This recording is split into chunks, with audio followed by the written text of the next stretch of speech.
So we could go into all the various arguments. I don't think we have enough time for us to get to the meat of what took place. But what I can say, and just from my understanding, that you have the local cricket board, which is West Indies Cricket Board, who is based in the region. You also, in Antigua itself, you have the Antigua Cricket Association, and they most certainly would be the people responsible, being part of this whole preparation, getting things ready, and at some point the synchronizing wasn't done well enough, or there wasn't basically people singing from the same hymn sheet. And I'm very disappointed with that, because as we all know, that the press which we took, unfortunately, when you get things right, you do get credit, rightly so. When you muck up, you can get a lot of things which are coming your way in terms of criticism. You've got to be acceptable to those things as well. So did you yourself have concerns about the outfield? Did you have a look? Well, I had a look on Wednesday, and I wasn't pleased. I got back a little late from Jamaica, and I was asked to go and have a look, and I basically vented my disappointment with what I saw and having gone out onto the field. And what I was most disappointed with is that some of the feedbacks that you were getting, folks who were saying that the ground's ready and in perfect conditions and all that, I'm not sure which game they were thinking about.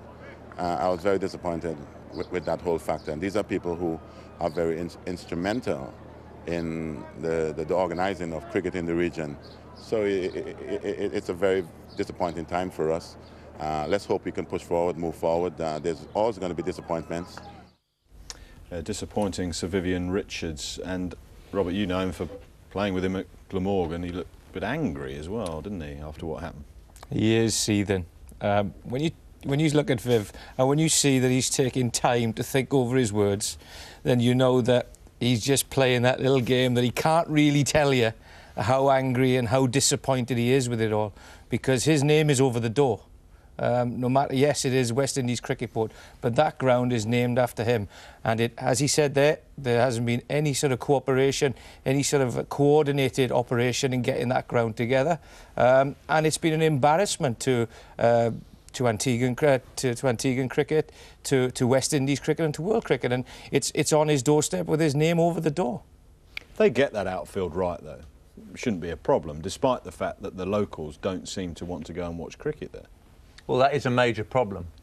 Perhaps, like in New Zealand, the smaller grounds are now used for test matches, and they use the big grounds, the 30, 40, 50,000 seater grounds, for one-day internationals. Perhaps that is what will happen in Antigua, but it's not a huge population anyway. It seems to have been a bit of a mistake to build the ground out there. There was a problem with drainage during the World Cup. Now a problem with the outfield, which they tried to relay.